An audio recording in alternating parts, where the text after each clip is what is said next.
नमस्कार सर्वांना. आज आपण किचनमध्ये धमाल करणार आहोत. पापलेट तवा फ्राय. याला लागणारे साहित्य व मसाले अगदी सोपे व कमी आहेत. तिखट, मीठ, धने पावडर व लिंबाचा रस. सर्व साहित्य छान मिक्स करा व छान स्वच्छ साफ केलेल्या पापलेटला लावून घ्या. मसाले लावल्यानंतर 10 ते 15 मिनिटं पापलेट मॅरिनेट होऊ द्या.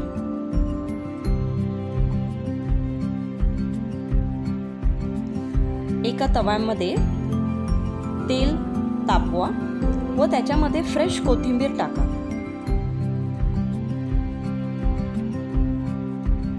तव्यामध्ये कोथिंबीर गेली की लगेच त्यामध्ये पापलेट सोडा. गॅसची फ्लेम थोडी मंद ठेवून दोन्ही बाजूने पापलेट छान परतून घ्या. आणि बघा, आपल्या प्लेटमध्ये तयार आहे रसाळ तवा फ्राय पापलेट. सर्वांनी ही रेसिपी नक्की ट्राय करा आणि माझ्या चॅनलला लाईक, सबस्क्राईब व शेअर करायला विसरू नका.